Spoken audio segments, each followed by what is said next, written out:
Friends, আরো একটা নতুন ভিডিওতে আজকে আমরা ইউকো ব্যাংকে চলে এসেছি, সাথে আমার এটিএম কার্ড। আজকে আমরা খুব সহজ প্রসেস একটা শিখবো যে এটিএম এ কি করে আমরা ব্যালেন্স চেক করি। এটা তো একটা বাচ্চাদের কাজ বলে মনে হবে, কিন্তু এখনো অনেক লোক আছে যারা এই ব্যাপারটা জানে না। এবং এরপরে দেখবো আমরা মিনি স্টেটমেন্ট কিভাবে ডাউনলোড করতে পারি।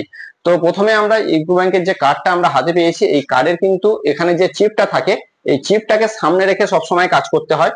চিপটাকে আমরা উপরের দিকে রাখবো এবং সামনের দিকে করে এখানে ইনসার্ট করে দেবো। জাস্ট এখানে ইনসার্ট করে দেওয়ার পরেই আমার এখানে ওয়েট করতে বলছে কিছুক্ষণ।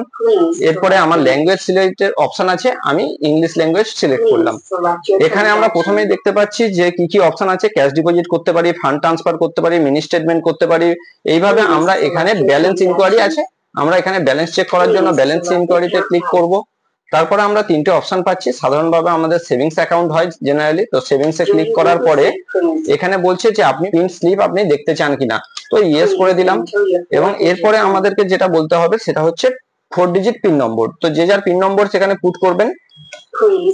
আমি আমার পিন নম্বর পুট করে দিলাম।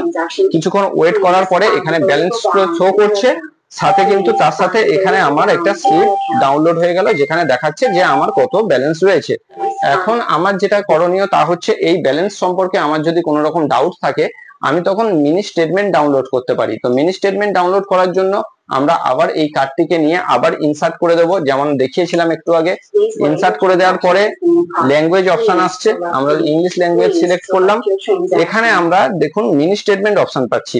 এরকম মিনি স্টেটমেন্ট অপশনে ক্লিক করার পরে আবার আমার অ্যাকাউন্ট, সেভিংস অ্যাকাউন্ট কি কারেন্ট অ্যাকাউন্ট, সেটা আমরা সেভিংস এ ক্লিক করলাম। এবং আমরা এখন কি করব, আমাদের সেই পিন নাম্বারটা আবার পুট করে দেব। পিন নম্বর পুট করার সাথে সাথে আমরা একটু ওয়েট করব।